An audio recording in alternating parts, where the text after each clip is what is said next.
आज कटक सहर अनेक बुद्धिजीवी और युवपीढ़ी सकाल 11:30 समय लाला मठ निकटू विरोध यात्रा बाहरी चंडी मंदिर निकट में पहुंची मंदिर में चली कार्य को बंद करी ताहाकू तदंत पाई माँ कटक चंडी सुरक्षा कमिटी सरकार निकट में गुहारी जणाइथिले।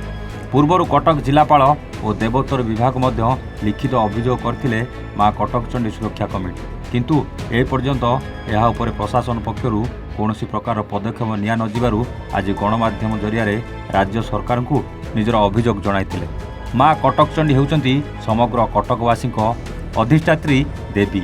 आज समग्र राज्य में बहु पुरातन मंदिर गुड़िकर पुनरुद्धार कार्य जो भाव में ठिकादार मान द्वारा करा जाउछि ता अति निम्नमानर। कटक चंडी मंदिर वास्तुशास्त्र अनुजाई निर्मित होइछि कि नहीं ता सार्वजनीन करा जाउ। मंदिरर पुनरुद्धार परिकल्पना नक्शा सर्वसाधारण करा जाउ। पत्थर और अठारे मंदिर तैयारी करा जिबा परिवर्ते कंक्रीट रे चलिथिबा कार्य बंद हेउ। नवीकरण पई प्रथम पर्याय अटकल राशि सार्वजनीन करा जाउ। एहिपरि समस्या को विरोध करी माँ कटक चंडी सुरक्षा कमिटी विरोध यात्रा करथिला। कमिटीर सदस्य माने चेतावनी दे कहिथिले जदि सरकार तदंत करी दृढ़ कार्यानुष्ठान न नियंती तेबे आगामी दिन में समग्र कटकवासी एक होई निज अस्मिता को बजाय रखिबाकू जेकोसी प्रकार परिस्थिति उपजाई पारंती। देखो आपण मैंने जानी आज को 4 वर्ष पूर्व माँ कटक चंडी मंदिर पुनरुद्धार कार्य आरंभ होता जो पूर्व सरकार थिले से कार्य आरंभ करथिले एवं ओडिशार विभिन्न मंदिर कार्य से समय आरंभ होता से सब कार्य बर्तमान सरीगला। एमती कि पुरी मंदिर जो चतुर्पार्श्व जो चली जो परिक्रमा प्रकल्प एत बड़ प्रोजेक्ट सी सरी जाइए। मात्र दुखर विषय आज पर्यंत आम कटक चंडी मंदिर कार्य शेष हो पारानी। बारंबार ये विषय आम अभियोग कर आसीचु। कटक चंडी सुरक्षा कमिटी तरफ आम अभियोग कर आसु। मंत्री को भेटीचु, जिलापाल को भेटीचु, समस्त आम ए विषय अभियोग जनाई। तो सही जो आम भी आज पर्यंत जानी पारना कौन माने कार्य विलंब हो कार्य विलंब। आप देखु से मनमुखी एठारे कार्य करुँच। प्रत्येक मंदिर वास्तुशास्त्र अनुजाई कार्य होता है। आप देखु यह वास्तुशास्त्र अनुजाई होना ता सहित जो डीपीआर रिपोर्ट को आम बारंबार अभियोग कर सार्वजनीन करा जाऊ। आम शुणा पाऊँ प्रथम पर्यायर 70 कोटी आसला, द्वितीय पर्यायर 40 कोटी आसला। जदि एते टंकार प्रोजेक्ट काम होउची ताले ए जो अटकल राशि को कहीं सार्वजनीन करा जाऊ नै, नक्शा को कहीं सार्वजनीन करा जाऊ। आपण देखंतु जोउठी भी काम होउची गोटे छोटिया काम हेले भी सेठी फल गोटे लागुची केते टंकार प्रकल्प लिखा होउची एवं नक्शा लिखा होउची।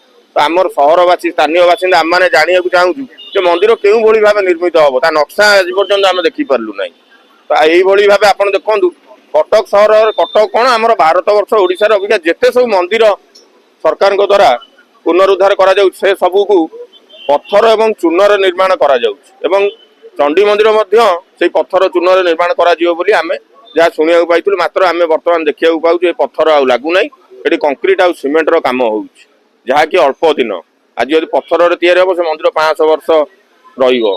तो यही सब विषय नहीं आज आम दाबी रही स्थानीय बासिंदा आम कमिटी तरफ आज आम मंदिर तदारख करने आसी कई भाव कम होदी आमको ठीक न लगे आगू को देखू ये विलंब होवहेला होध्य आम आईन हाथ को नबू माने आम उच्च न्यायालय द्वारस्थ हबू। ता सहित आम एठारे धारणार बसबू, दरकार पड़े काम बंद करने को पछेबू ना। जय मां कटक चंडी की नहीं। आज एक्चुअली आम गोटे मां को मंदिर सामने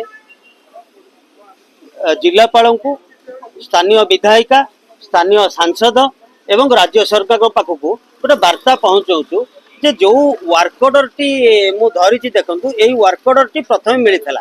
आज की 3 वर्ष हो गला माँ को मंदिर किसी आम काम जना पड़ूनी गोटे सर्वसाधारण जना से भी नहीं। प्रथम कथा आम यदि घर खंडे करुचु ताले वास्तुशास्त्र हिसाब से आम करुचु। तो ये बड़ा माँ को मंदिर ये हूँ कटकर अधिष्ठात्री देवी माँ जदि भूल बसवे बिना वास्तुशास्त्र बसवे ताले कटक सहर रहिबो तो ता रुद्र रूप से बाहर करिवो कटक सहर रहिबो तो। तेणुक आम आज आपण मानक माध्यम जिलापाल को स्थानीय विधायिका स्थानीय सांसद एवं राज्य सरकार को अनुरोध करुचु आपण माने आसंतु मंदिर परिदर्शन करंतु समस्ते एकाठी कटक सर बुद्धिजीवी अंचलर मुरबी समस्त को नहीं परिदर्शन करंतु एवं आपण आनिकी पेपर देखांतु सार्वजनिक करंतु ठीक प्रथम प्लानिंग रे हेइछि तो जो मंदिर जेतबेले तैयारी हुए 5-10 पीढ़ी की चिंता करी 500,000 वर्ष पाइका से पत्थर एवं अठारे तैयारी करा जाए। बर्तमान आम जहाँ देखुचु से रोसई घर कौन जमी माने इटा और कंक्रीट होची ये तो 40 वर्ष तार आयुष ताले मंदिर कौन मंदिर ये 40 वर्ष ताले मंदिर केते वर्ष होची तो तेणुक मंदिर 500 वर्ष को चिंता करी एटा करा जो एटा हमर अनुरोध आमे किछि दाबी एतिकी दाबी रखुचु बुद्धिजीवी को नहीं राज्य सरकार समस्त को नहीं यार परिदर्शन करंतु एवं आपु एभली भाव में गढ़ंतु माँ जदि शांति रहिबो कटक सर शांति रहिबो नले 1998 मसीहार महाबात्या 1982 मसीहार नई बड़ी ताठू रुद्र रूप नहीं पारे।